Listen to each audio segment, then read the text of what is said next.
साहब, अब मैं और आगे नहीं जाऊंगा। भले ही आप मेरे पैसे काट लीजिए। शाम के समय कोई भी यहां नहीं आता, ड्राइवर ने राघव से कहा। राघव ने उससे ज्यादा बहस नहीं की और उसका किराया दे दिया। ड्राइवर ने उनके दोनों बैग छत से उतार दिए और टैक्सी मुद्दा कर फिर से वापस चला गया। सड़क बिल्कुल सुनसान हो गई। दूर दूर तक कोई भी नजर नहीं आ रहा था। सूरज भी डूब चुका था। राघव और सुनीता दोनों ने एक एक बैग उठा लिया। फिर दोनों अपने नए घर की ओर बढ़ने लगे। थोड़ी ही देर में वे मेन गेट पर पहुंच गए। गेट पर जंग खाया हुआ पुराना ताला लटक रहा था। तभी न जाने कहां से उनके पास एक बूढ़ी औरत आ गई। हाथ में लाठी लिए थी।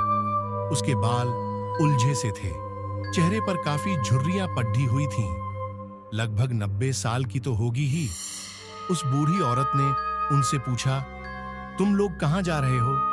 राघव ने उसे बताया, हम लोग तो इस घर में रहने के लिए आए हैं। उस बूढ़ी औरत ने जैसे ही यह बात सुनी, वह जोर जोर से कहने लगी, लौट जाओ यहां से, लौट जाओ।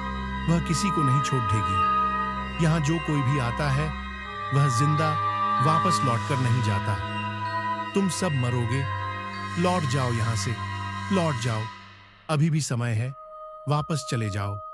तभी उस घर का चौकीदार राम सिंह वहां आ गया और उसने उस बूढ़ी औरत को वहां से भगाते हुए कहा, चल बुढ़िया, निकल यहां से, भाग। कुछ भी बकती रहती है, पागल कहीं की। साहब, आप इसकी बातों पर ध्यान मत दीजिए। ये तो पागल बुढ़िया है, कुछ भी बकती रहती है।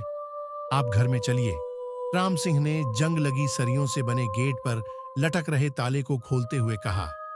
दरअसल राम सिंह ही उस घर की देखभाल रखता था और वह माली का भी काम करता था। राम सिंह ने गेट खोला। घर काफी पुराना लग रहा था।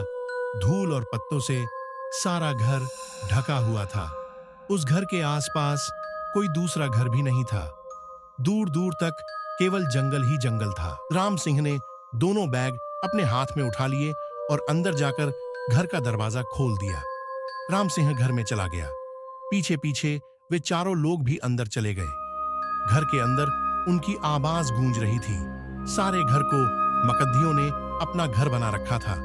राम सिंह ने फिर उनको उनका कमरा दिखाया, जो कि ऊपर वाले फ्लोर पर था। उसने जैसे ही गेट खोला, वैसे ही फर्र से 2 कबूतर कमरे से बाहर उड़ गए। सारा सामान बिखरा पड़ा था। पूरे कमरे में धूल की चादर बिछी थी। राम सिंह ने बैग उनके कमरे में रख दिए और उनसे कहा, साहब, आप लोग अपना सामान व्यवस्थित तरीके से रख लीजिए, तब तक मैं खाने का कुछ इंतजाम करता हूं। राम सिंह चला गया। उन्हें पूरे घर को साफ करना था, इसलिए उन्होंने कमरे से शुरुआत की और वे लोग तुरंत ही काम पर लग गए। थोड़ी ही देर में उन्होंने अपने कमरे को साफ कर लिया और सारा सामान व्यवस्थित तरीके से रख लिया। राम सिंह ने खाना लगा दिया था, इसलिए उसने आवाज लगाई, मालिक नीचे आइए, खाना लगा दिया। जब वे खाना खा चुके तो राम सिंह उन्हें कमरे तक छोड़ने गया। राघव ने देखा कि उसके कमरे के पास एक और भी कमरा था, जिस पर बहुत बद्धा सा ताला लटक रहा था। राघव ने पूछा, इस कमरे में ताला क्यों लगा है? राम सिंह ने उसे कमरे के बारे में कुछ नहीं बताया और हंसकर बात टाल दी। राघव से कहा, साहब, आप इस कमरे के बारे में मुझे कुछ नहीं पता। बस आप इस कमरे के अंदर मत जाना और ना ही इसे खोलन की कोशिश करना। जितना हो सके इस कमरे से दूर ही रहना। राम सिंह ऐसा कहकर वहां से चला गया। फिर वे सभी लोग कमरे में आ गए। सुनीता ने राघव से पूछा, डॉली कहाँ है? राघव ने देखा कि डॉली उनके बीच नहीं थी। हेलो दोस्तों, हमारी कहानी आत्मा का साया हॉरर स्टोरी आगे चलकर नया मोड़ लाएगी। तब तक लाइक कीजिए और सब्सक्राइब कीजिए।